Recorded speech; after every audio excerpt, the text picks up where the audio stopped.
الله أكبر الله أكبر الله أكبر الله أكبر.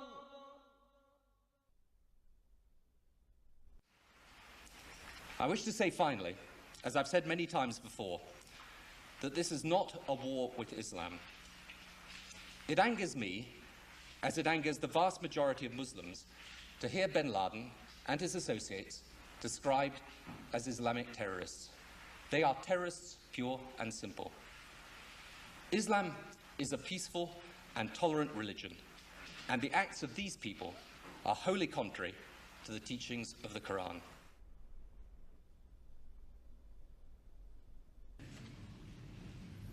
I also want to speak tonight directly to Muslims throughout the world. We respect your faith. It's practiced freely by many millions of Americans, and by millions more in countries that America counts as friends. Its teachings are good and peaceful, and those who commit evil in the name of Allah blaspheme the name of Allah. The terrorists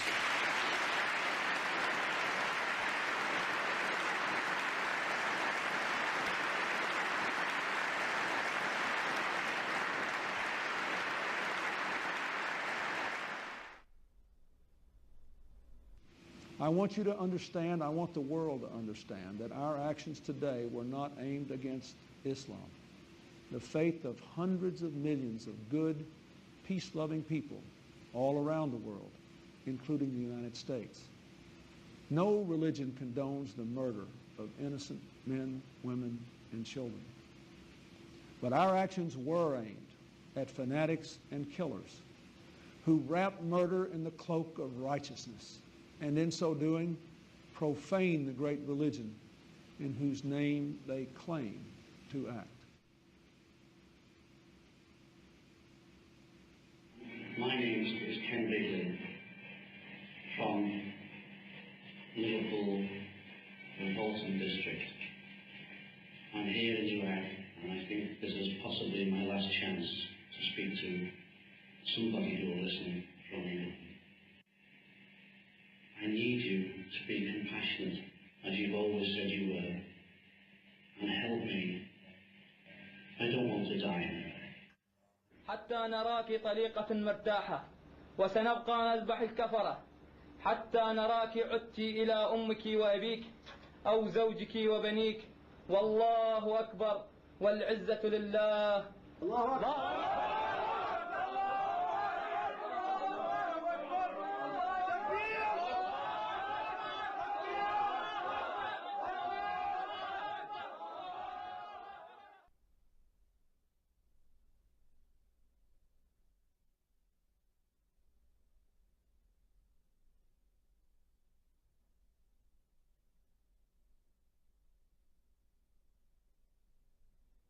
The tendency of Western political leaders to deny the connection between Orthodox Islamic mainstream and terrorist violence is replicated in the universities and the media.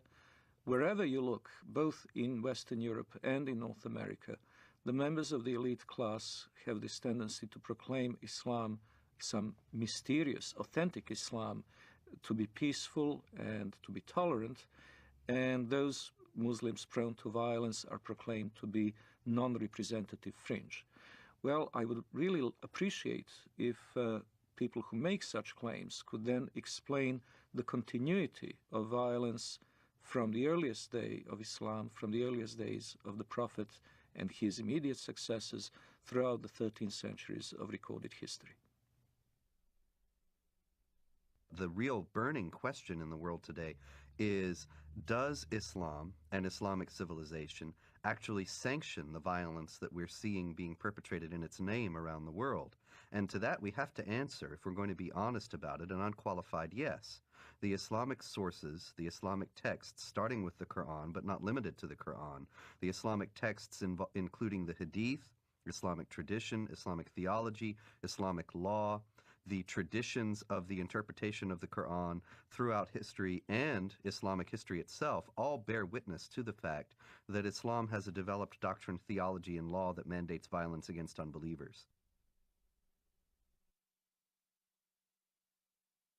The origins are, of course, in the Muslim desire to impose all over the world the only religion, the only just religion, which is Islam, and the suppression of all other religions in order to establish the rule of Allah over the whole earth. This is a religious duty which binds the whole community and which the Muslim community is obliged to impose, because they are obliged to obey the order of Allah, and this is the desire of Allah as expressed in the Quranic revelation.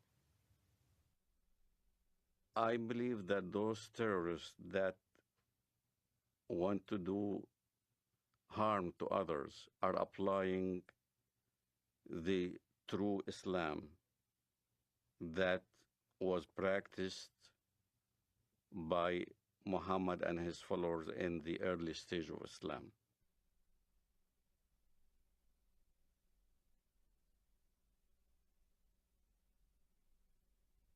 In Islamic theology, the Prophet Muhammad is considered al-insan al-kamil, which is the perfect man. He is the model par excellence to be imitated. He is the person that the more a Muslim is like him, the better off he is. So the Prophet Muhammad is revered today in the Islamic world as the primary model of human behavior. Well, when Muhammad, the Prophet of Islam, wiped out all the Jews from Saudi Arabia, there was 3 tribes, Banu Nadir, Banu Qurayda, Banu Qaynuqa. We were proudly studying this in school as Muhammad, the Prophet of Islam, ordered the beheading of the Jews of Banu Qurayda and the women being taken as concubines. As soon as a child had pubic hair, he was beheaded. So the Jewish population was either extradited or beheaded. The story of Rabbi Qanina is a well-known documented story in Islam. Rabbi Qanina was tortured by the order of the Prophet of Islam himself. His eyes were put out. He was burned in order to confess where the Jewish tribes were hiding their goods, their gold and their silver and all those kind of things. And this is right from the Hadith. This inspired us as Palestinians, inspired us on fighting jihad against the Jews in Palestine.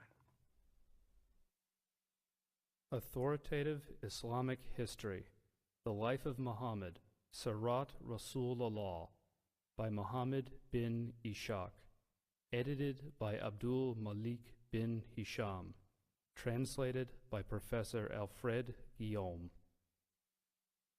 Then the Qurayza tribe surrendered, and the apostle confined them in Medina. Then the apostle went out to the market of Medina and dug trenches in it. Then he sent for them and struck off their heads in those trenches as they were brought out to him in batches. There were 600 or 700 in all, though some put the figure as high as 800 or 900. Another example that may be even more chilling of the deleterious influence that Muhammad's example has upon the Islamic world was exemplified recently by an Egyptian leader of a radical Muslim party who wrote just recently that he couldn't believe that the beheadings in Iraq were being protested by Muslims. Weren't they aware that the Prophet Muhammad himself beheaded between 600 and 900 men personally, members of the Jewish Qurayza tribe in Arabia, after he had defeated them? Didn't they realize that if the Prophet did it, then this was the proper way to behave? And so the Mujahideen in Iraq, who were beheading people, are simply obeying the example of the Prophet. Now we can see then that since the Prophet Muhammad himself participated in many battles and raids, and did indeed perpetrate these beheadings, he ordered the assassination of several of his political opponents, and he behaved in general like a typical 7th century warlord. The problem is that when this is transferred to 21st century behavior, 21st century contexts of behavior, then what you get are terrorists. The Quran occupies a place that has no parallel in Western civilization. The Quran is considered by Muslims and by traditional Islamic theology to be dictated word for word by God himself, by Allah himself, through the angel Gabriel to the Prophet Muhammad. As a result, every word of it is the words of God himself. Every word of the Quran, unless it is canceled by another section of the Quran itself, is valid for all time and cannot be questioned, cannot be reformed, cannot be changed within an Islamic context. This means that moderate Muslims, peaceful Muslims, if they are sincere, have to reject entirely Quranic literalism. But to do so puts them outside the sphere of anything that has been considered Orthodox Islam throughout history, because to do so is to reject the very basic premise of Islam, that this is a book that is dictated by God and is a perfect copy of a perfect book, the al-Kitab, the mother of the book that has existed forever with Allah in heaven. The Noble Quran, translated with parenthetical notes by Dr. Muhammad Taqi-ud-Din al-Hilali and Dr. Muhammad Muhsin Khan. Surah 98, verse 6. Verily, those who disbelieve in the religion of Islam, the Quran and Prophet Muhammad, from among the people of the Scripture, Jews and Christians, and al-Mushrikun, other disbelievers, will abide in the fire of hell. They are the worst of creatures. So the Quran is simply a set of direct commandments or else narratives, descriptions, sometimes very distorted descriptions of Judaism and Christianity. Because of the normative nature of those commandments, the second important body for Islamic jurisprudence and for Islamic polity is the tradition of the Prophet, the Hadith. Now, the Hadith are absolutely necessary to make any sense of the Quran, because Allah addresses Muhammad in the Quran and they talk about incidents in Muhammad's life, but they don't fill in the narrative details. So you have to go to the Hadith, the traditions of the Prophet Muhammad, in order to understand what's being said in the Quran and why. The Hadith are many, many volumes of traditions of the Prophet. Various Muslim scholars, beginning in the 8th century, which is some considerable time after the life of the Prophet Muhammad, who died in 632, they started to collect these traditions and to try, through various means, to winnow out the authentic ones from the inauthentic. From an Islamic standpoint, if something that Muhammad said or did is recorded in one of those books, then it has authority second only to the Quran. And in those books, there is a great deal that illuminates what the Quran says and how it is applicable to Muslims in the present. Authoritative traditions of the Prophet Muhammad, the Hadiths of Sahih al-Bukhari, translated with parenthetical notes by Dr. Muhammad Muhsin Khan. Volume 4, Book 52, Hadith number 53.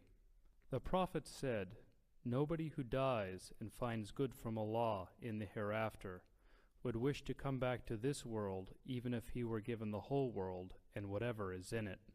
except the martyr who, on seeing the superiority of martyrdom, would like to come back to the world and get killed again in Allah's cause.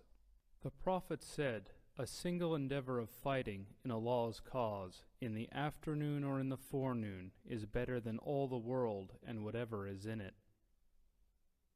Since there is no sense of natural morality in Islam, you have to go into either the Quran or the Hadith to find out what is allowed and what is not allowed. And in those books, we have very clear instructions from the Prophet Muhammad that it is the responsibility of Muslims to meet the unbelievers on the battlefield, to invite them either to accept Islam or to accept second-class dhimmi status in the Islamic State. And if they refuse both of those, then to wage war against them.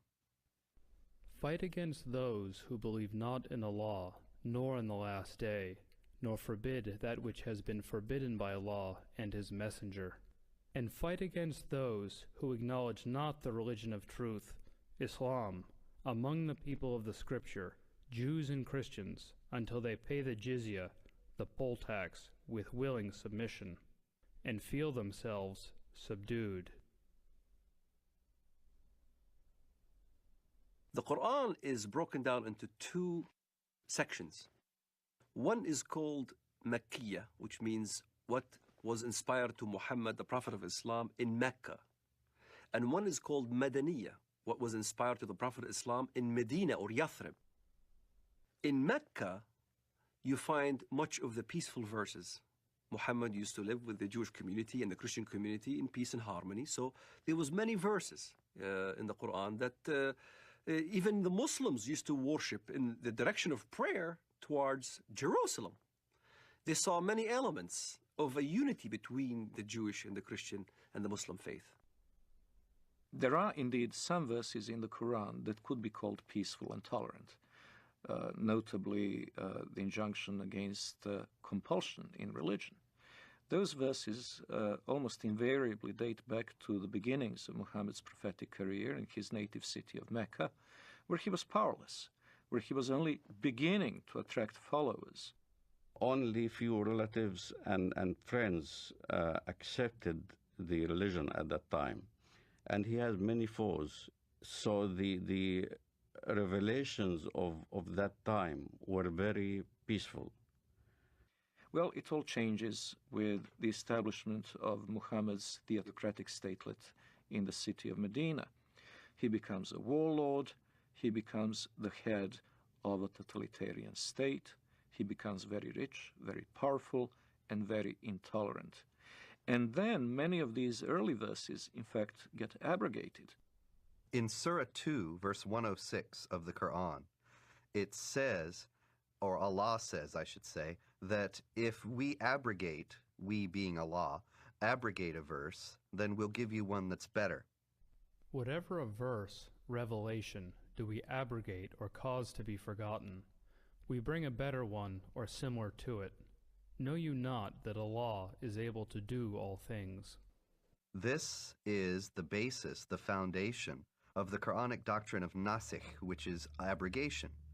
And it is the idea that when there are verses that are contradictory or appear to be contradictory in the Quran, the one that is revealed later chronologically is better, as Allah has promised, and cancels the earlier one. Now the violence started. Now you had to weigh between peaceful verses and non-peaceful verses. So the edict was that these were made null and void. It is indeed a very curious concept for a non-Muslim to accept the notion that God may change his mind about a topic and may issue one injunction in AD 614 and then a very different one in AD 627.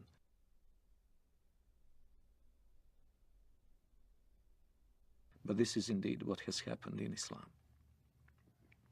It's very important to understand that the Quran is not arranged chronologically. It's arranged simply on the basis of the longest chapter to the shortest. And so you will find in the book itself some of these more tolerant verses at a later point in the book than the very intolerant ones advocating violence and subjugation of infidels. But that doesn't mean they came into being later on. Quite the contrary. If there is ever a contradiction between two injunctions, the ones that came later on in Medina are the ones that retain their validity, and the early ones from Mecca have been abrogated. The peaceful verses became mansukha, means made null and void, with verses like the verses of the sword. Traditional Islamic theology has it that the 9th chapter of the Quran, Surah 9, is the last revealed in the career of the Prophet. And it is the only one that doesn't begin with Bismillah ar-Rahman ar-Rahim, in the name of Allah, the Compassionate, the Merciful. Some have said that that's because there's no compassion or mercy in this particular chapter, and that it is the Quran's last word on jihad, and in particular on how Muslims should behave toward unbelievers. In it is the celebrated verse of the sword. And what does the verse of the sword say? It's very clear. That when the forbidden months are over, kill the people of the book wherever you find them.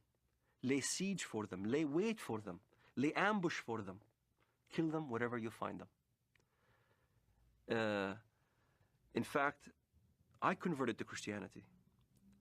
Muhammad clearly stated that in the ends of days, there will be many who defect from the faith. Kill them when you see them, wherever you find them. So, this is the question that the West needs to understand. What part of kill don't they understand?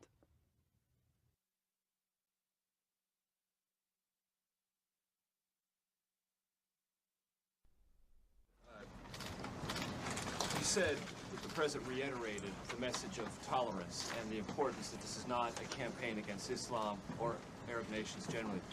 Has it been communicated to the administration from those nations, from that part of the world that you've been talking to recently, that is a highly critical thing for the President to do, not just once, but over and over and over again? If so, why? We are a country that judges people not by their religious beliefs or by their color, but by the fact that we're all Americans. So that was the first part of the message. The second part of the message is that we have a lot of friends around the world who are Muslim.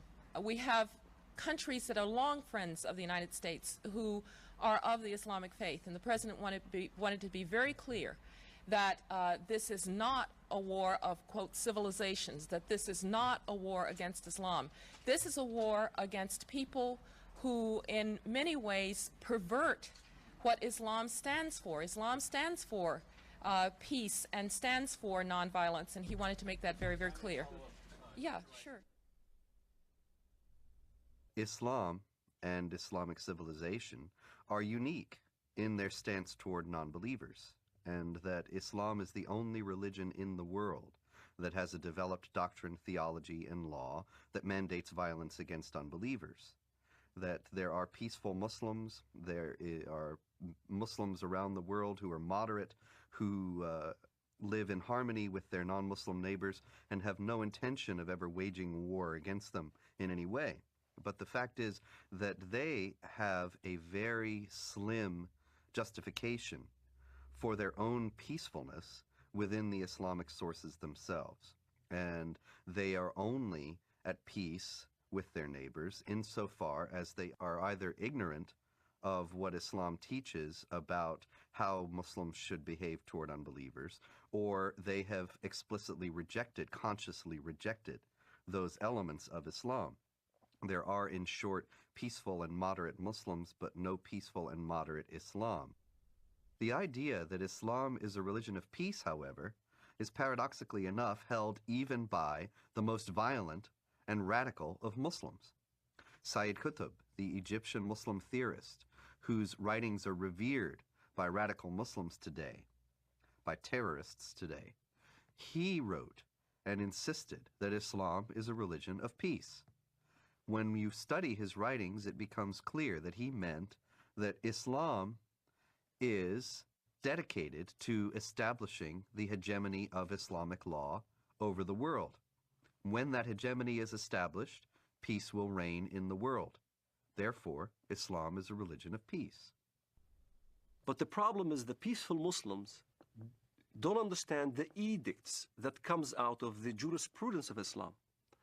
If you look at the interpretation of these verses in Al-Azhar University, in the Islamic Sharia schools in Jerusalem, in Jordan, in Syria, and Damascus, all throughout the Middle East, the jurisprudence of Islam clearly state, emphatically, that the verse of the sword made null and void all the peaceful verses. And what does the verse of the sword say?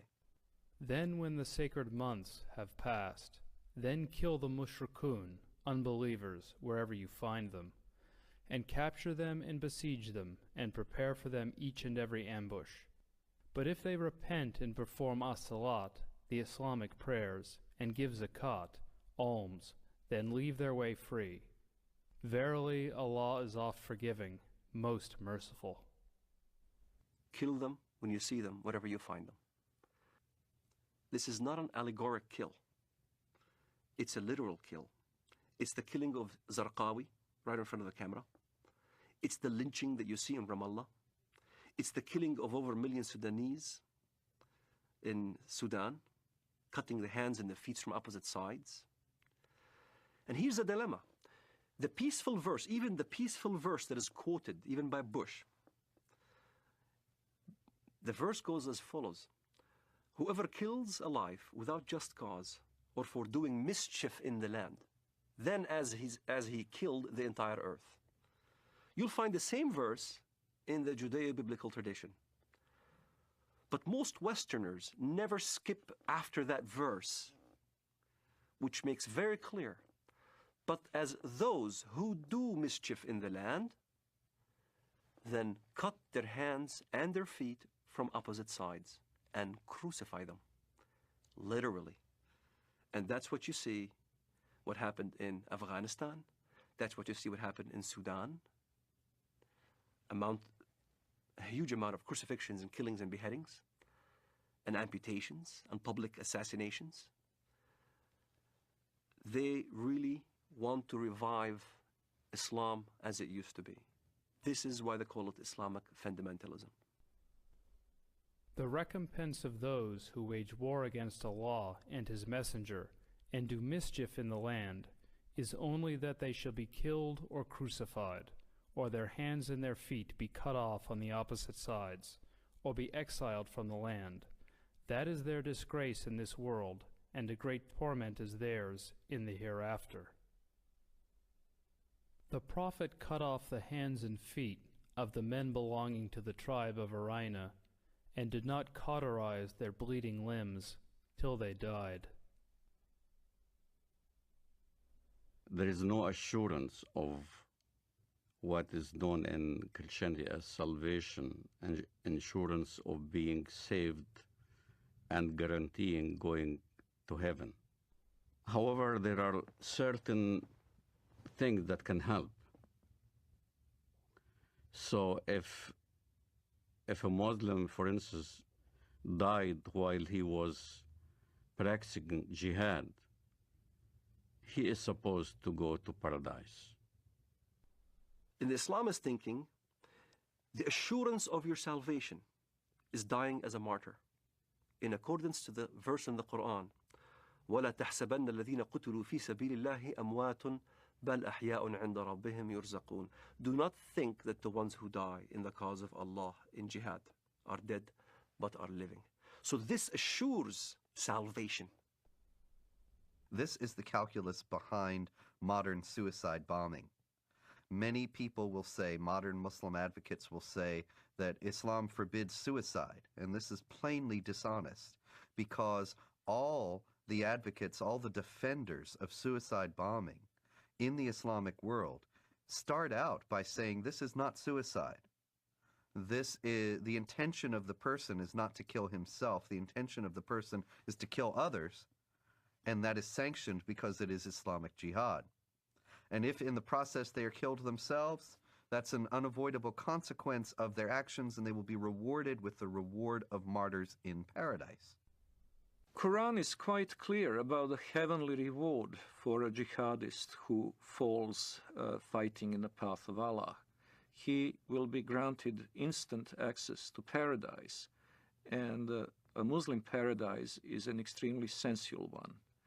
It is full of houris, black-eyed beauties that will await the martyr, and the gratification that follows is eminently unsuitable for family audience.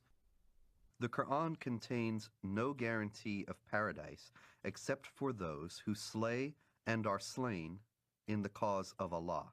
Verily, Allah has purchased of the believers their lives and their properties, for the price that theirs shall be the paradise.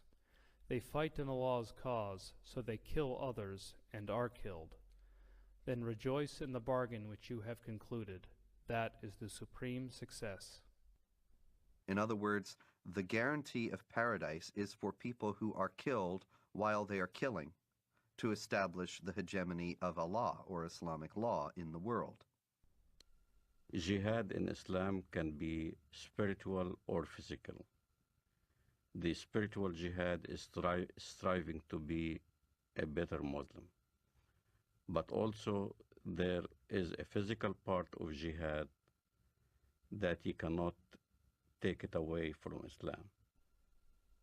Jihad in Islam means struggle. That's what the literal meaning of the word, struggle. But what the West doesn't understand is that the hadith, the compilation of the traditions of the Prophet Muhammad of Islam, there's almost about 100 hadiths regarding jihad. And if you look at every single one of them has the sword, war, or a military effort.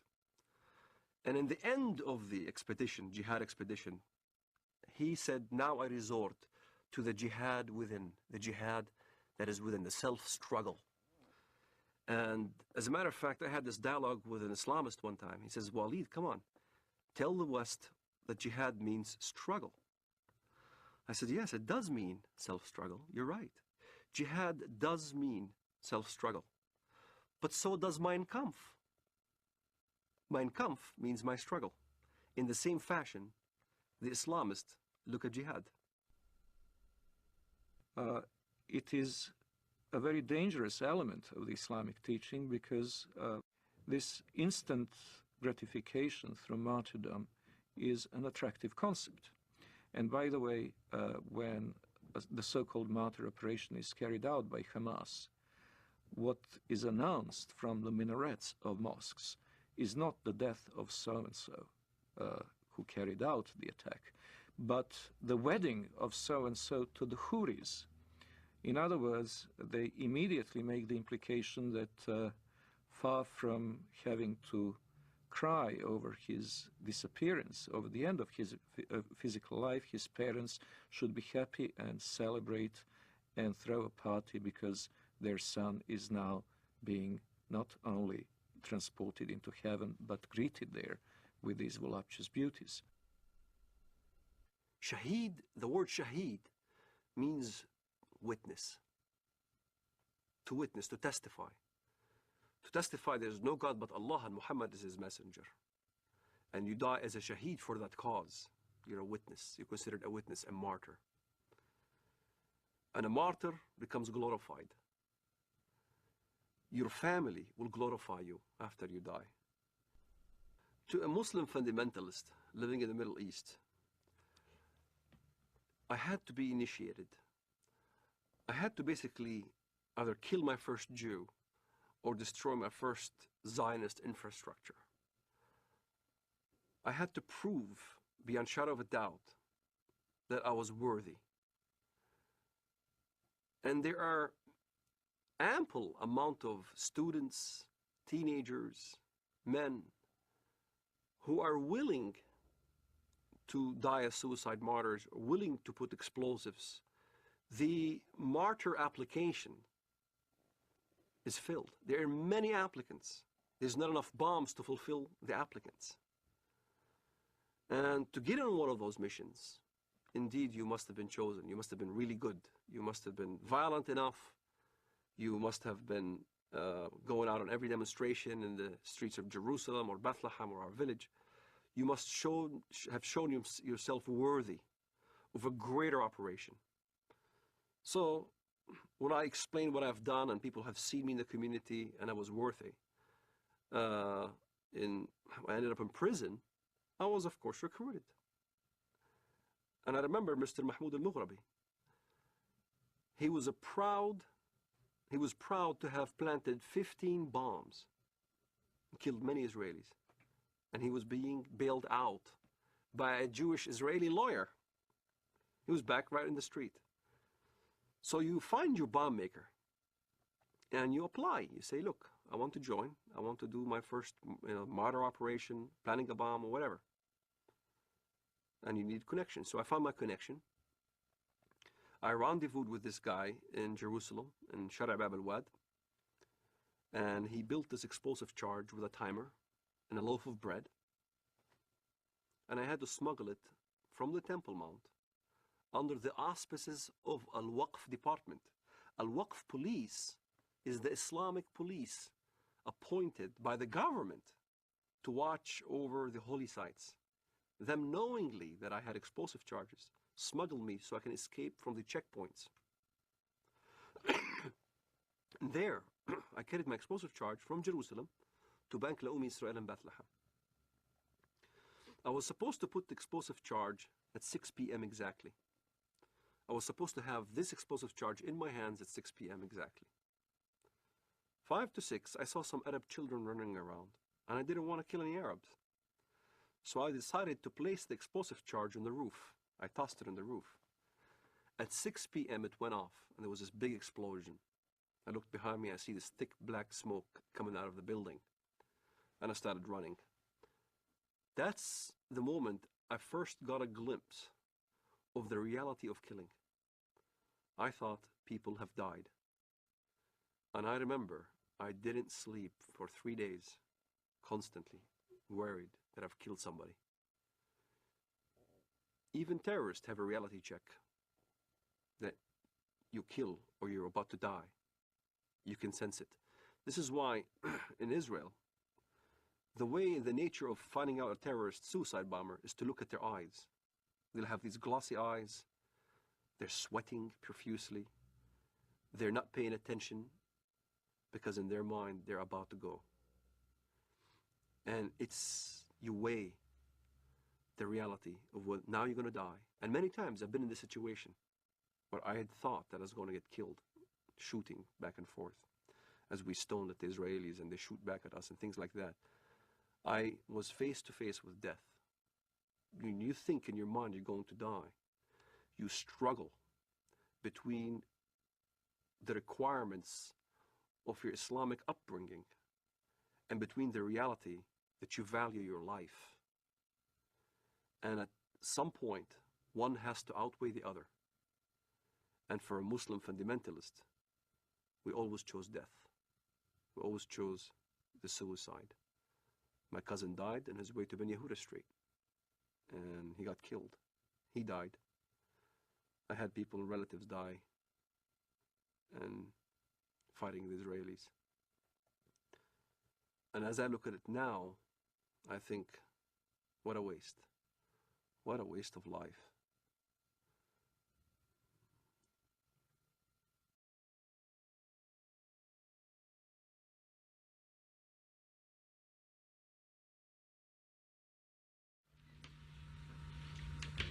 Okay, and then we say goodbye and shake hands. Okay? Are you ready, John? Okay, running. I'm running too. Okay, well, not Afghanistan. So in other words, you want to change. In other words, who gives you the right to change or to put a government in another country? It shouldn't be us that puts together the new government. It should be the people of Afghanistan, inside Afghanistan and those that have had to flee from Afghanistan. And I think that's the right way to do it. Now, can I say I've enjoyed very much doing this interview with you, and I think that whatever differences there are between us, it's important we carry on with this dialogue. Maybe one of the problems that arises out of all this is there's been insufficient dialogue between the Arab world and the West, between Islam and between people of other faiths. And I hope that we can establish a proper dialogue, and maybe that would be some good that could emerge out of the terrible events of the 11th of September. Some personal question, Mr. Blair, at the end. I know you have so many meetings and people are waiting outside. I've read, I think, in the Times that you read about Islam. What do you know about Islam? Well, I do not in any shape or form pretend to be an expert, but I do read the What message. do you read? What interests you? I read the message of the Quran insofar as it can be translated, and I read about Islam, and I enjoy doing that. And I think there's, I've learned things about the Quran that I never knew before, and I think a lot of Christians would be interested. That's one of the reasons I say to you, it would be good if out of this we had some more dialogue and some more faith. And the reason I have to leave you now is because I'm going to meet some religious leaders, both Muslim and Christian and Jewish, upstairs in order to discuss with them how we can bring the faiths closer together. So, shukran lal jazeera. Shukran, Mr. Blair. What did you say in Arabic? Shukran lal jazeera. Shukran jazeera. Thank you very much. Islam understands its earthly mission to be to extend the law of Allah over the world by force. Now, this is distinct from extending the religion by force. Muslims often indignantly deny that Islam was spread by the sword, as the old expression goes, and that anybody is ever forced to convert to Islam. Now, of course, forced conversions are a constant hallmark of Islamic history, but they are technically forbidden by Islamic law.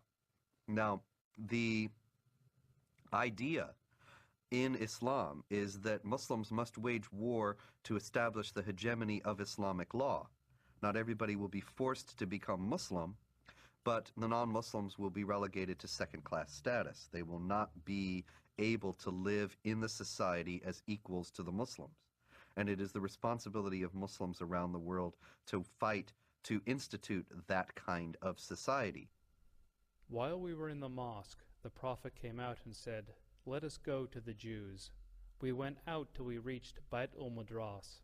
He said to them, "If you embrace Islam, you will be safe. You should know that the earth belongs to Allah and His Apostle, and I want to expel you from this land. So if anyone amongst you owns some property, he is permitted to sell it. Otherwise, you should know that the earth belongs to Allah and His Apostle." The Muslims see the extension of jihad as a war liberating the infidels from their infidelity and a privilege for them to enter in the religion of Islam and to abandon their wrong belief. So jihad is seen as a favor which is given to the infidel population in order to change their ways and convert to the true religion, Islam. It is not for a prophet that he should have prisoners of war and free them with ransom until he had made a great slaughter among his enemies in the land. You desire the good of this world, the money of ransom for freeing the captives, but Allah desires for you the hereafter, and Allah is Almighty, All-Wise. In the Muslim thinking, in the Muslim Sharia, the way the world is depicted is in two houses. It's called Dar al-Islam or Dar al-Harb, the house of Islam or the house of war. So the whole world is under these two houses. If you're not a Muslim, you're under the house of war. Yet in the West, the apologists, Islamic apologists would say, no, that's not accurate. It is the house of peace and the house of Islam. And in fact, that's not accurate. If you look at the hadith and if you look at what comes from the highest jurisprudence in the Middle East, that's what is being taught. يعني أنا لدي طفل من الآن أعده للشهادة إما شهادتي أنا أو هو فأقول له أن الله عز وجل قد جعل هنالك جنة واسعة فيها ما لا عين رأت ولا أذن سمعت ولا خطر على قلب بشر. وهو بيسألني يعني إذا أنا عملت عملية وفجرت نفسي هل إلي يعني ربنا عز وجل بيعطيني اللي بدي إياه، بيعطيني سيارات، بيعطيني بارودة أطخ فيها، بيعطيني ألعاب. قلت له كل ما تطلب وهل هذا حصل؟ شيء تطلبه هذا فعلا حصل. وهل حصل بينك وبين ابنك يعني؟ هذا فعلا حصل. نعرف حقيقة لو نمسك الميكروفون مع بعض ودنا نعرف ما هي الإجابة الصحيحة لهذا الطفل عندما يسأل أين أبي أو أين أمي وقد قام كلاهما أو أحدهما في عملية استشهادية. والله الإجابة باختصار لما استشهد سعيد ما حكينا إن هذا شهيد. نعم. ولا تحسبن الذين قتلوا في سبيل الله أمواتا بل أحياء عند ربهم يرزقون. نعم. وسكتنا الأولاد ولما أجت التلفزيون أظن أبو ظبي نعم. أو غيره قلنا لهم إحنا مستعدين نقدم أولادنا الأربعة. نعم. فطلع هذا الصغير قال وأنا ليش لا؟ وأنا أتمنى أن أكون شهيدا في سبيل الله وأن أقتل عددا من اليهود والكفار الذين أشركوا بالله ورسوله واتبعوا دينا غير لم يشرعه الله ولم يذكر في القرآن الكريم. نعم. وأنا عمري 12 سنة. ما شاء الله. وأحفظ القرآن الكريم. ما شاء الله. الله يحفظك ويجعلك مجاهد إن شاء الله في سبيل الله. Now, the infidel population are seeing this war as a genocidal war, since as it is described in the Muslim historians of jihad, as well as extremely numerous Christian sources, this war was conducted as in great ferocity. Whole cities were given up to massacres. Entire populations were deported in slavery or massacred. The companion of the Prophet and the second Caliph, Umar, sent the Muslims to the great countries to fight the pagans. When we reached the land of the enemy, the representative of Khosrau, Persia, came out with 40,000 warriors. And an interpreter got up saying, "Let one of you talk to me." Al-Mughira replied, "Our Prophet, the Messenger of our Lord, has ordered us to fight you till you worship Allah alone or give jizya, tribute. And our Prophet has informed us that our Lord says, 'Whoever amongst us is killed, martyred, shall go to paradise to lead such a luxurious life as he has never seen. And whoever amongst us remains alive shall become your master.'"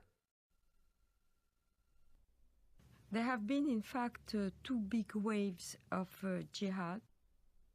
The Arab waves, which started in the 7th century, and in the course of 1 century only, has Islamized a huge territory, mainly Christian territory, from Portugal till Armenia.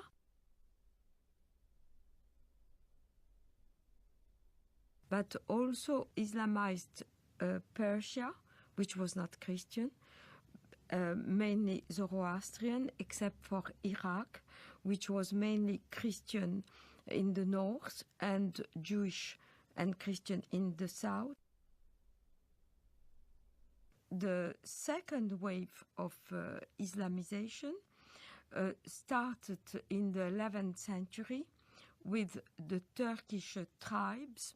So all these regions of Eastern Europe, Greece, Anatolia, which is now Turkey, but was the seat of the Christian Byzantine Empire, and Serbia, Bulgaria, Romania were integrated into the Dar al-Islam, which is the land of Islam. So all the countries around the Mediterranean, which once have been Christian, became the Islamic Empire. This Turkish wave lasted from the 11th century till the 17th century, where the Turkish army were stopped at the gate of Vienna in 1683.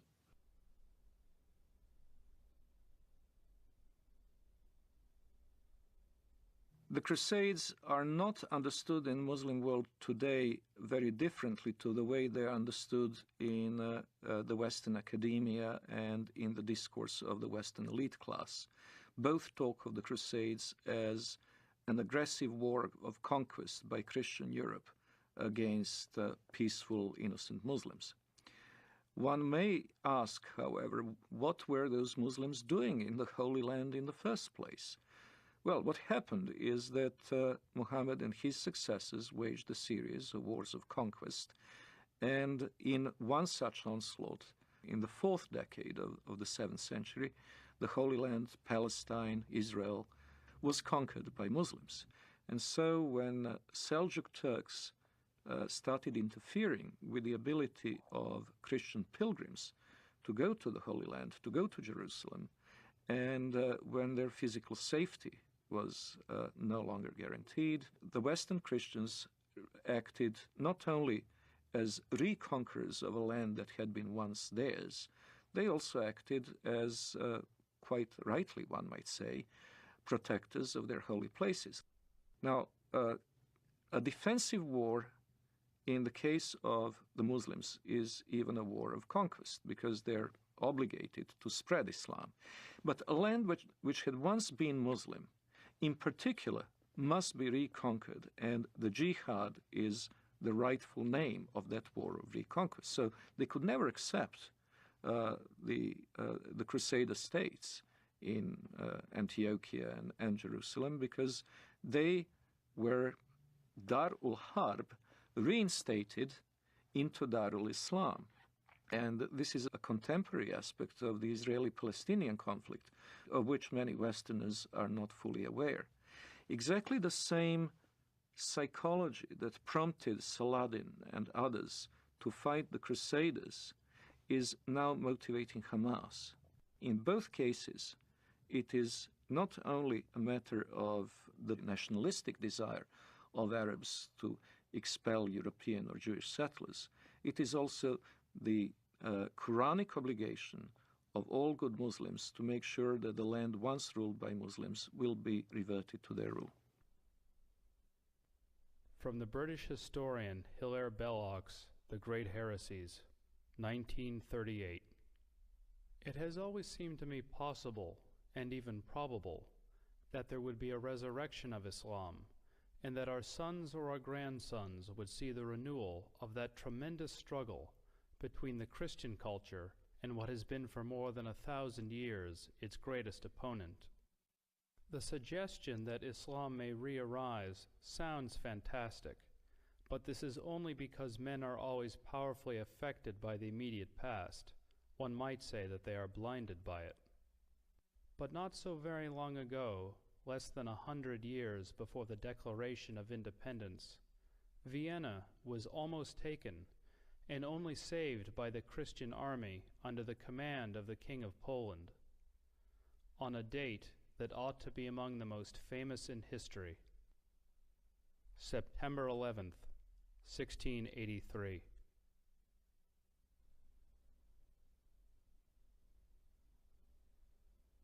On September 11th, 1683, the siege of Vienna was broken. That was the high point of Islamic jihad expansion into Europe. After that, Islam went into decline, and the Islamic world was colonized and in a drastically weakened state. It seems very likely, almost certain as far as I'm concerned, that Osama bin Laden chose September 11th in 2001 to signal that the decline of the Islamic world was over and that the jihadists were back and were going to pick up where they left off in Vienna in 1683. If we look at the tectonic plates between Islamic world and non-Islamic world today, we notice something very interesting.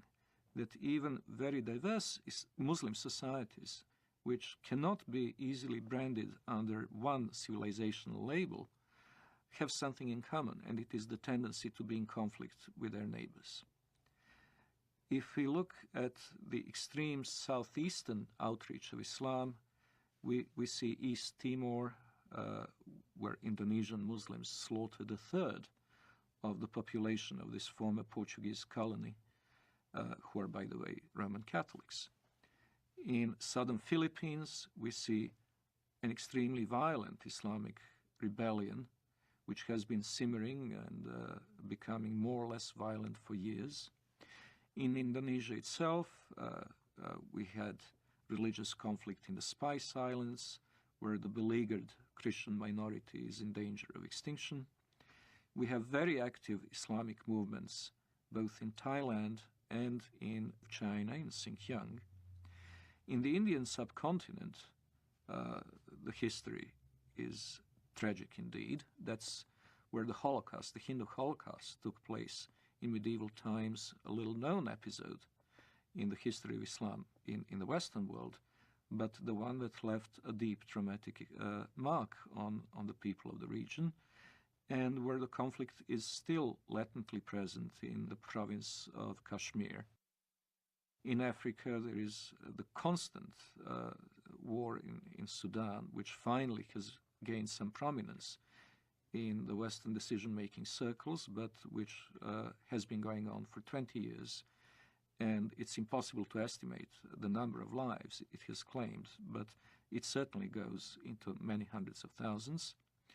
There is the constant instability in Nigeria between the resurgent central and northern states, which are increasingly pressurizing the government in Lagos into accepting Sharia law as the law of the land in those provinces. And of course there is Mauritania, where Muslims constantly battle non-Muslim southerners. Then there is, of course, the Caucasus, Chechnya. And in Europe itself, we have the conflict in the former Yugoslavia between the Bosnian Muslims and Serbs and Croats, respectively, and the conflict between the Albanians and the Serbs, Albanians and the Macedonians, and quite possibly before too long, Albanians and Greeks. So if we eliminate these conflicts, if we eliminate from the equation Chechnya, the Balkans, Sudan, the world is a pretty peaceful place.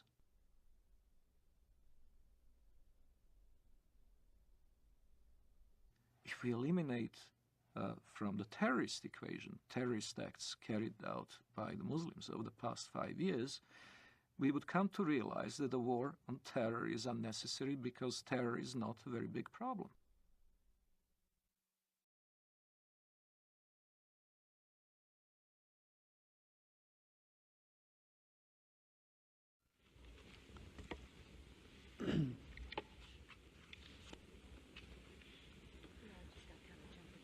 Madam President. Senator from Nevada.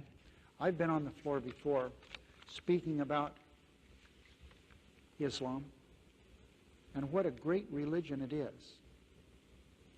I've said before, and I repeat, that my wife's primary physicians are two members of the Islamic faith, her internist and the person that has performed surgery on her. I know them well, been in their homes, socialized with them, talked about very serious things with them. We've helped each other with family problems. I've been to the new mosque with them in Las Vegas. They're wonderful people with great families. And I've come to realize that Islam is a good religion. It's a good way of life.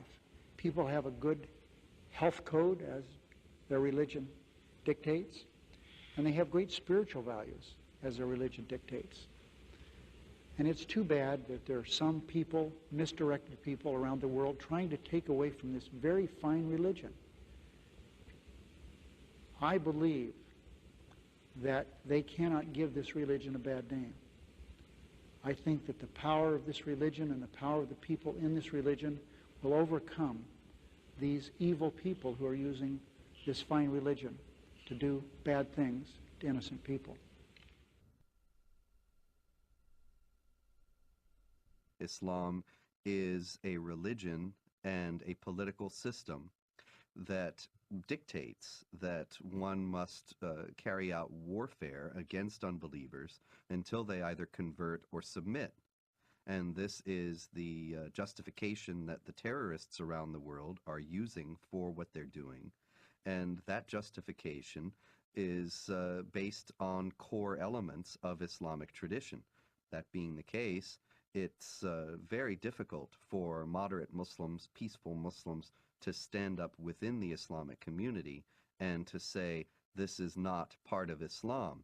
They only do so out of conscious deception, intending to mislead Westerners in accord with the Islamic doctrine of taqiyya or religious deception, or they do so on the basis of simply being unaware of what Islam actually teaches. The Prophet said, "War is deceit."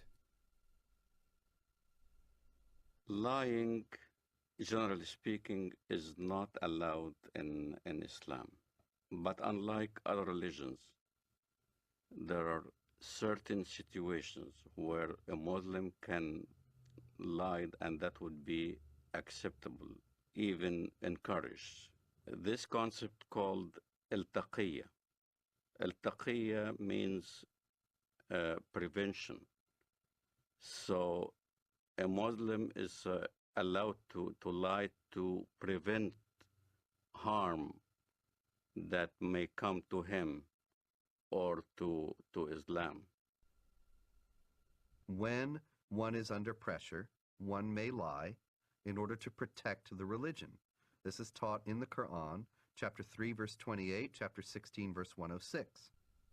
There are certain provisions for lying. So a Muslim can lie for the cause of Islam, can lie to keep peace in his family, so he can lie to his wife.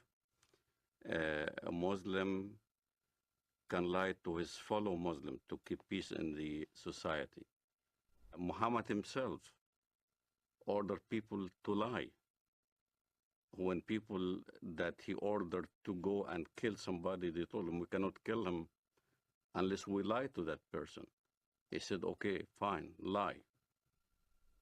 The apostle said, "Who will rid me of Ibn al-Ashraf?" Muhammad bin Maslama, brother of the Bani Abdullah Shal, said, "I will deal with him for you, O apostle of God. I will kill him." The apostle said, "Do so if you can." He said, "O apostle of God, we shall have to tell lies." The apostle answered, "Say what you like, for you are free in the matter."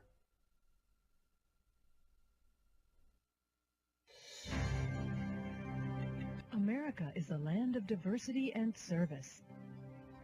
I'm an African American. My forefathers overcame the trials of slavery. I am Native American. I am a journalist, wife, and mother. I'm of European heritage. One of my ancestors was a member of the Continental Congress. I'm Hispanic American. I've been a Girl Scout since I was 6 years old, and now I'm a troop leader. I served in our nation's armed forces, as have many of my relatives. My father served 2 tours of duty in Vietnam. Another fought for freedom at Gettysburg. 2 of my uncles fought for our country in the Korean War. And I am an American Muslim. And I am an American Muslim. And I am an American Muslim. I am an American Muslim. Muslims are part of the fabric of this great country and are working to build a better America. The spokesmen for Islam in the Western world know how to play the game. They know how to present their cause in the way that is not only regarded as acceptable by the societal mainstream, but also reasonable and even, one might say, just. They will appeal to democratic institutions and their human rights in the full knowledge that, given the power to do so, they would abolish those institutions and deny those rights to others. The Prophet said, "By Allah and Allah willing, If I take an oath and later find something else that is better than that, then I do what is better and expiate my oath. When I used to be working as a translator at the Loop College in Chicago, the fundraising for jihad movements, for the PA, the PLO at that time, we would do the translation for the announcements or the flyers that we hand out or we put on the walls of the college. And I remember the Arabic would be basically the facts. Bring your friends. We were intending to raise funds to support our jihad brothers in Lebanon, whether they're fighting in southern Lebanon against Israel or whatever. And then comes the English part. In the English part, it'd be the standard. We will be conducting a Middle Eastern cultural party. You're welcome. We will be serving lamb and baklava. So the West doesn't understand, as when we get together as a group, our conversations are different. As soon as a Westerner would come into the scene, then the whole conversation changes. It becomes palatable to a Western mind. When I used to go to work, let's say, during the Gulf War, I used to go to work at an American company. And everybody would be hovering around a TV set as soon as there's a Scud missile hitting Riyadh or something like that. And everybody will be distraught, unhappy if a Scud lands in the American camp. And I will be standing there right amongst the American employees. Oh, that's too bad, you know. Oh, that's too bad. I'm sorry that, you know, we had loss of life. And out of frustration from having to keep the truth of what I really felt, I would roll down the window on the freeway going home and scream as loud as I can, Allahu Akbar, Allah is great. Allahu Akbar, because this is the chantation you do when the enemy is killed, when you win. So if it was a victorious day for the Iraqis, when they land a Scud missile, it will be Allahu Akbar on the freeway. I know nobody could hear me now. And when I went to my apartment home, the rest of the apartment complex were also Arabs from the Middle East. We'd get together in my apartment, watch the Gulf War, and we'd be praising Allah every time there was some incident where Americans got killed. But it wasn't the same face that we put on when we were in an American environment. In an American environment, you played different scenario. You acted as you are on their side. So there's this whole facade that is hidden from the West of how Muslim fundamentalists who want to propagate jihad in America can act publicly. Is what we are witnessing today a clash of civilizations? We ask that of noted Palestinian scholar and professor of English and comparative literature at Columbia University, Dr. Edward Said.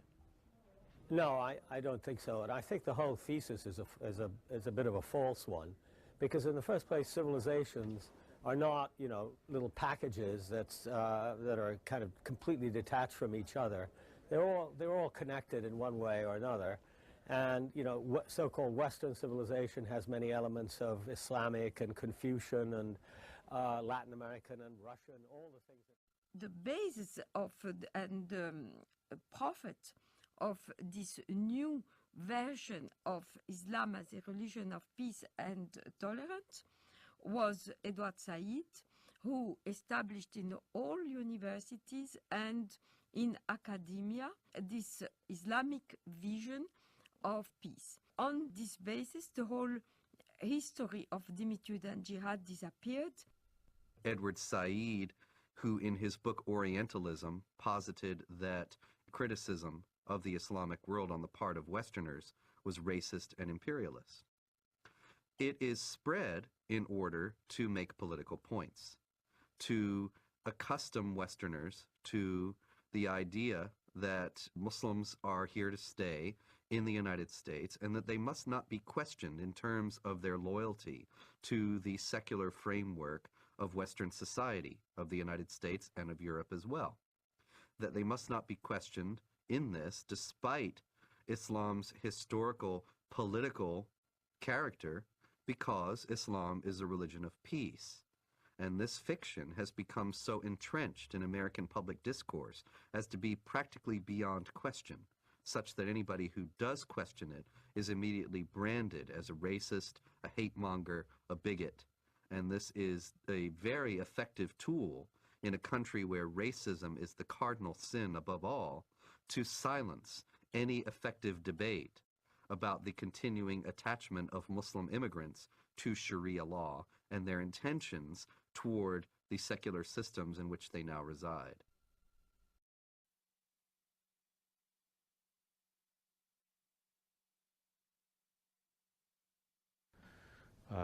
Is that this is not a clash against Islam or Arabs. This is about freedom, not culture. It's about working with Islamic governments who want to move forward into the modern world, working with Islamic governments who see their face as the face of peace, and working against the violence and the terror and the people that would seek to hold back the world and would seek to disrupt peace and freedom for others. And so that is what it's about for us. The true faith of Islam, we believe, is a religion of peace, and we intend to work with them in that regard. The true faith of Islam, we believe, is a religion of peace. Islam has to be known as more than a religion. The idea that Islam is a spiritual religion like, for instance, Christianity, is completely incorrect. It would be incorrect to describe Islam as primarily, let alone solely, a religion. Since its early beginning in Muhammad's lifetime, it has also been a geopolitical project and a system of government, a political ideology, if you will. Islam from its beginnings was both a religion and a system of government. For example, the Islamic calendar doesn't base year one from the time that Muhammad was born or the time that Muhammad received his first revelation from God, which I think are both what Westerners might expect, but from the time that Muhammad became the leader of an army and the head of state in Medina. This is the beginning of the Islamic calendar because in the Islamic understanding, Islam is a political and social system as well as an individual faith. In Islam, the separation between temporal, secular, and religious power is not only impossible, it is heretical. Only in the complete blending of all aspects of human activity and all aspects of political and legal functions of the state can we have the caliphate, the properly organized state that is pleasing to Allah. When Westerners think of religion, whether it's Islam, Christianity, Judaism, Hinduism, and all the isms in the world, Westerners think that it's a personal issue. A Buddhist will go to the temple and peacefully worship whatever he does, meditates, contemplates. A Jew goes to a synagogue and does his mitzvot, his good deeds. A Muslim goes to the mosque, pays zakat, alms, or go to the pilgrim al-Hajj in Mecca, or a Christian goes to church on Sunday. They think it's a personal issue, that religion is a personal issue. So when they look at Islam, they compare Islam with the way they understand religions. And that's the first mistake. Islam is not a religion for personal use. Islam is Sharia law. Islam is a form of government to the world first, then to a personal application. It is not just how you pray or whether you pray towards Mecca. It's how you dress. You dress in Arab culture. You speak Arabic. You can't go to heaven unless you pray in Arabic. You can't read the Quran in English and expect to get good deeds to go to heaven. You read the Quran in Arabic. It becomes an imperialistic system that everybody now must speak Arabic, think Arabic, practice the religion in Arabic. It's a form of law, not just in how you eat, but how you get married, how you deal with your government, how you deal with your military, how you deal with the youth, how you deal with women. Every aspect of your life becomes Islam. Everything is Islam.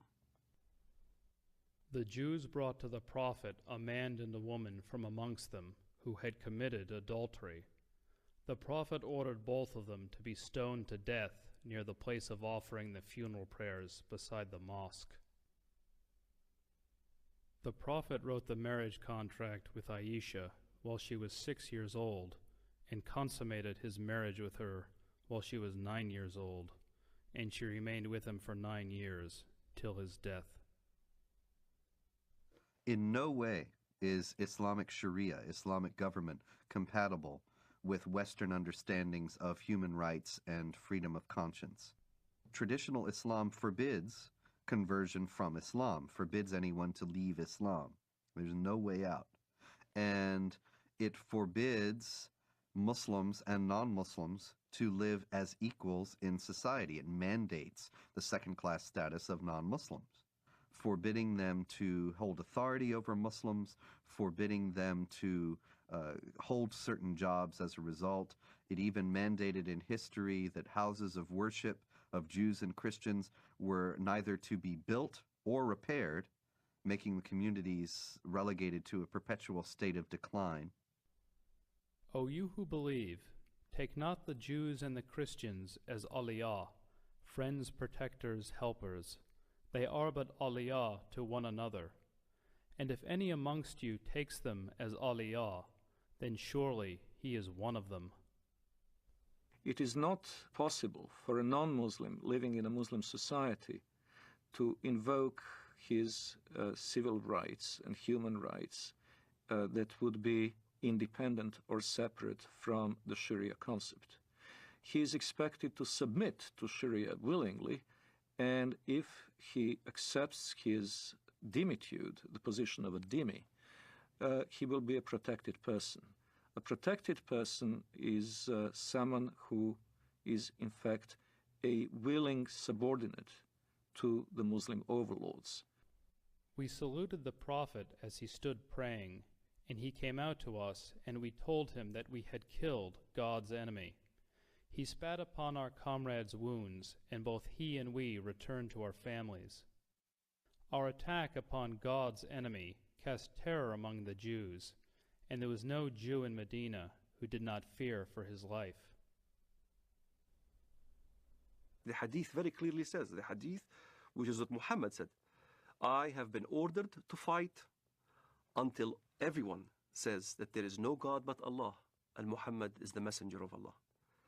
So this is how Islam spread to North Africa. This is how Islam spread all the way to Indonesia. This is how Islam spread in the Middle East. Syria was not a Muslim country. Lebanon was not Muslim. Saudi Arabia even was a mixed multitude. All throughout the Middle East, that's how Islam spread, was by the sword. This is why you don't see any synagogues in Saudi Arabia. You don't see any churches in Saudi Arabia. Christianity virtually is non-existent. Even in my village in Bethlehem, Muslims are taking over. There's only 20% left of the Christian population. In Lebanon, Christian Lebanese are moving by the droves. Hezbollah there is very active. Lebanon used to be a Christian nation. Now, all of a sudden, it's being Islamized. So Islam is moving.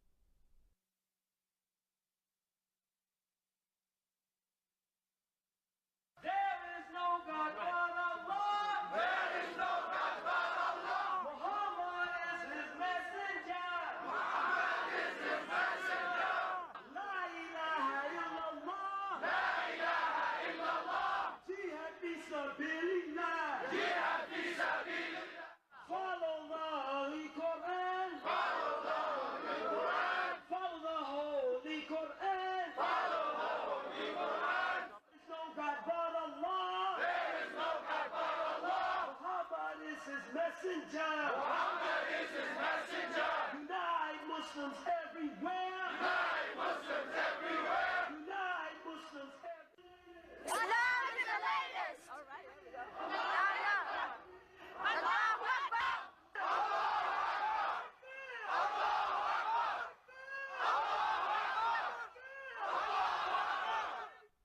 Muslims who come to the United States and come to Western Europe with an idea that Sharia is the law of Allah, they look upon our freedom of religion, and they look upon the fact that non-Muslims are in power in the United States and in Western Europe, making laws, and making laws not on the basis of the law of Allah, but on the basis of consensus and free elections.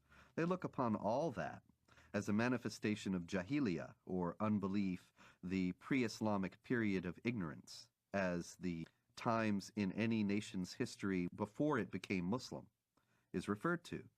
So that you have Pakistan and Iran and so on, they refer to the period of their history before they became Muslim as the period of jahiliyyah. They also will consider the United States and Western Europe to be in periods of jahiliyyah today. And many Muslims coming into the United States and Western Europe will work to establish Islamic states here on the basis of the idea that the secular state and the state based on elections has no legitimacy. And you don't have elections about the law of Allah. You simply obey what God says.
Time for the whole West to realize Islam is the truth.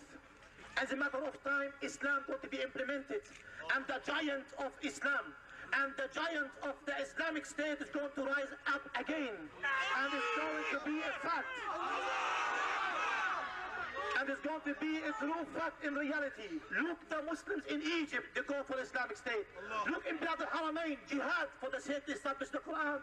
Look in Iraq, look in Afghanistan, in Uzbekistan, in Pakistan, even in Europe, people calling La ilaha illallah, Muhammad Rasulullah. It's a matter of time. It's a matter of time the Sharia will be implemented, and the Muslim Ummah will be united.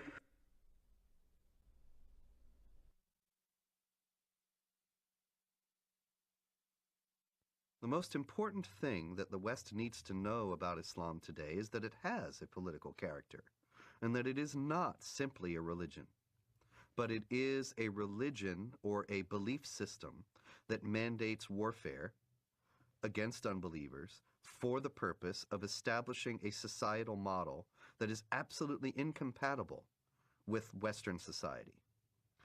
Americans need to know this. Western Europeans need to know this, because Muslims are coming into Western countries while holding these beliefs and intending to act upon them. They are the motivations behind modern terrorist activity, and they are the goals of millions of Muslims in the United States and around the world.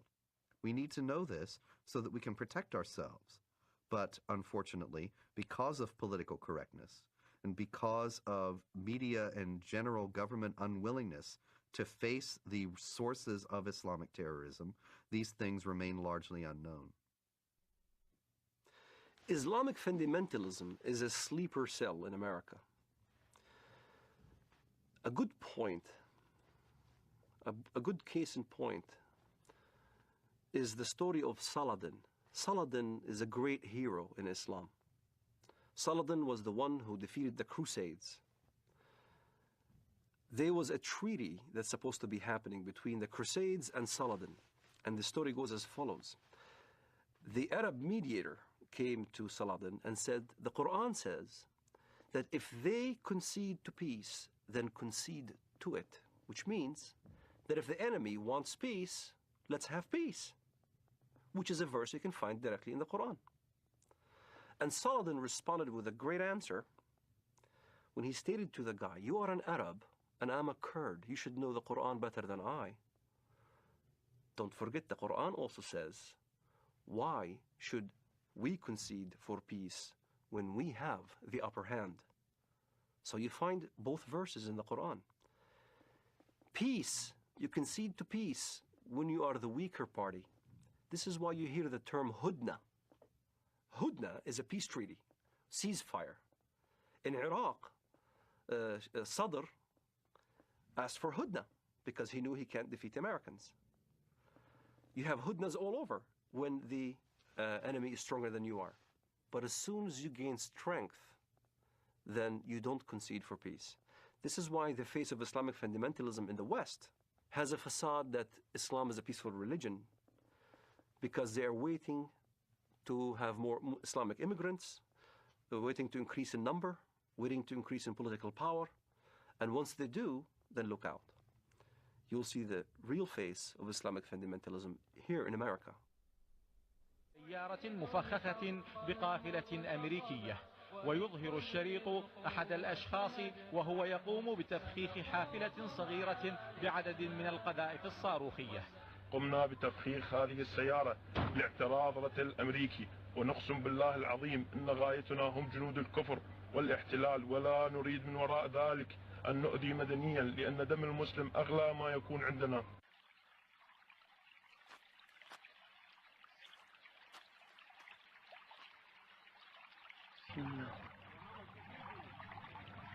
الله أكبر الله أكبر الله أكبر الله أكبر الله أكبر.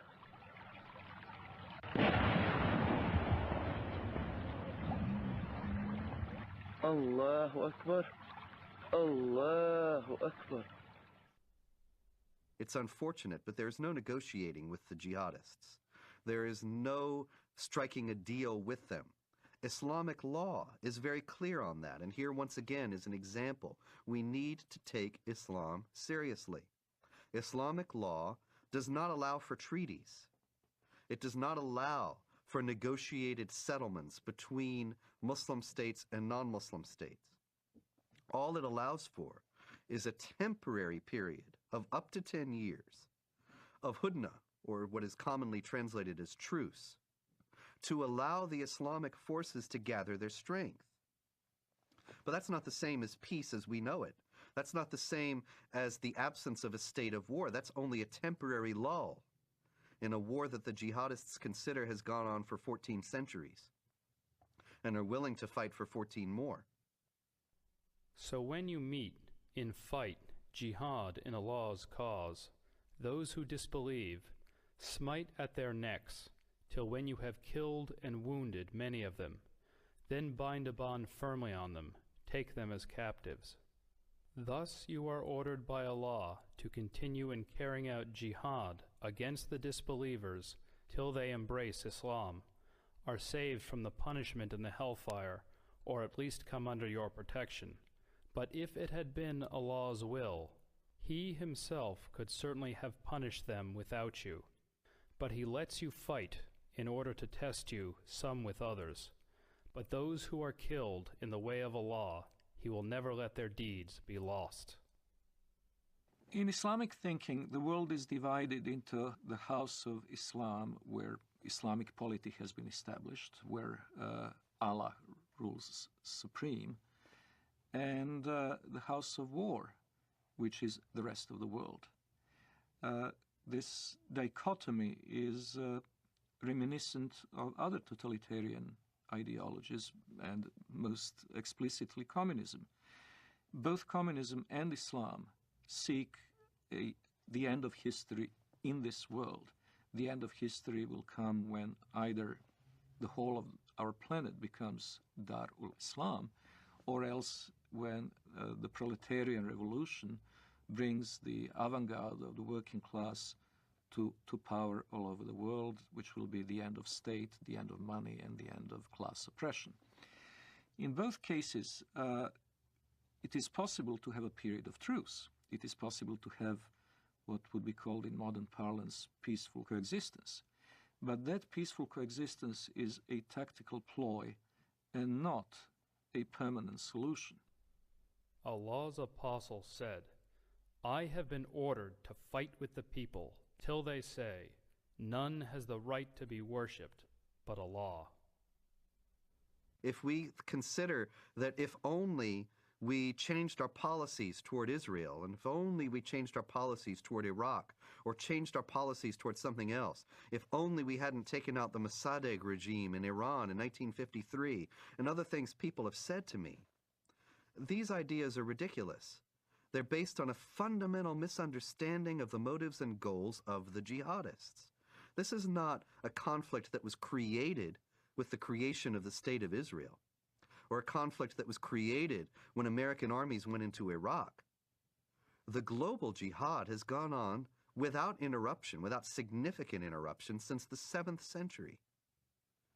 And it only declined in force and activity at periods when the Islamic world was too weak to prosecute it.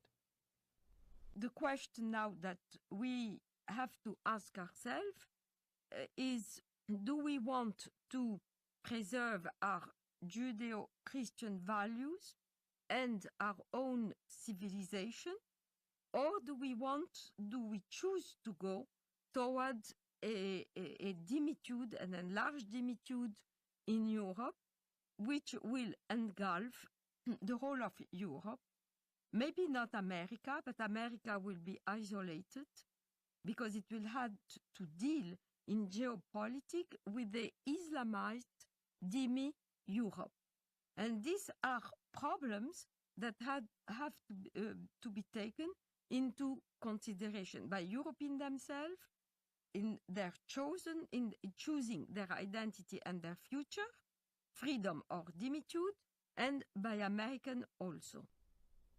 In order to defend itself against the onslaught of global jihad, which is coming in the century ahead, I have no doubt of that, the West would need to redefine itself and to say what exactly is the geographic and cultural space to be defended, and in the name of what.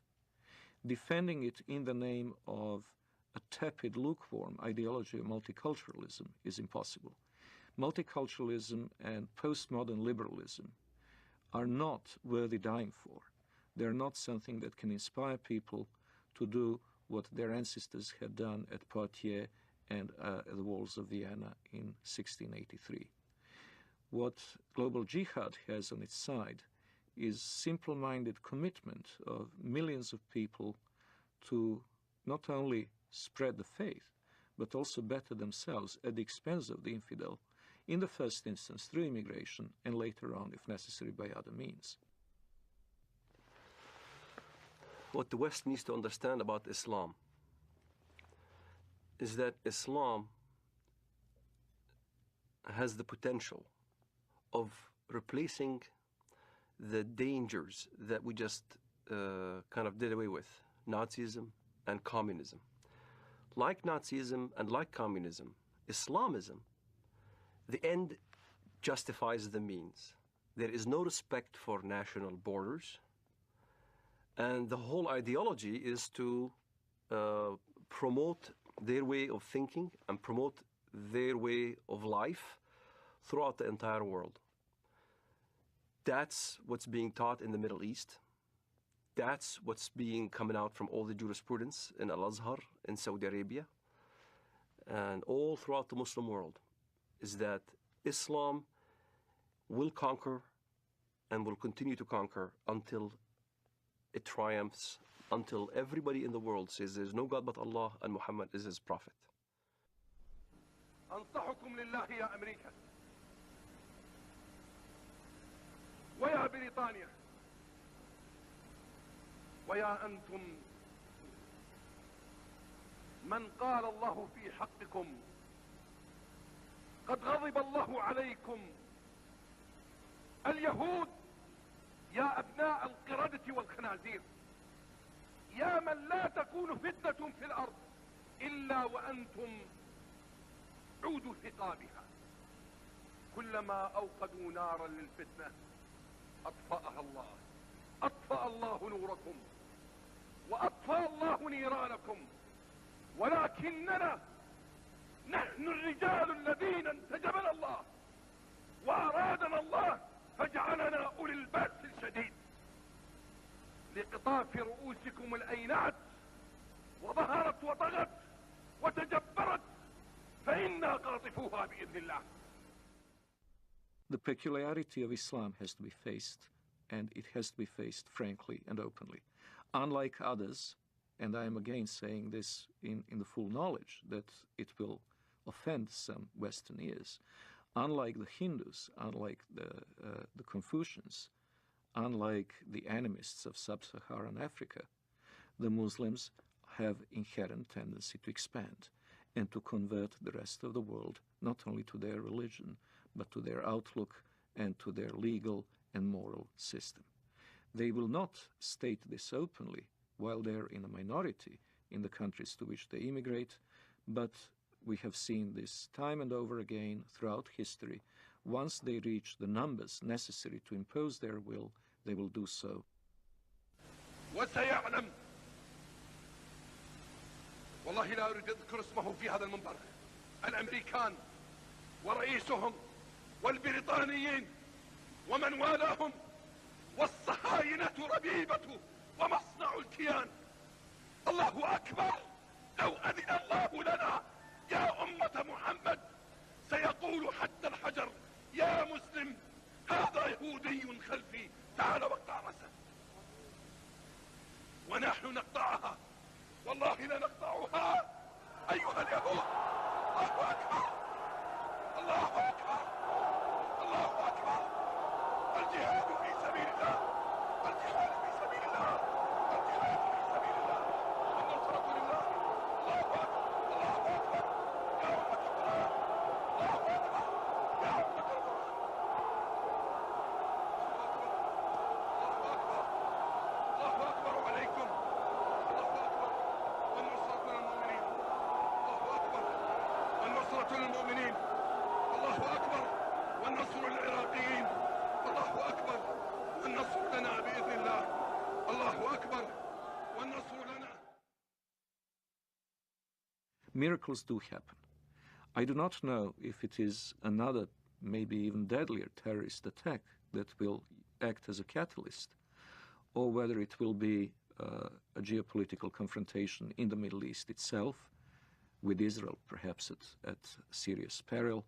But I do hope and trust that a jolt will bring back into the minds and hearts of Westerners the awareness of the need to stand up and be counted.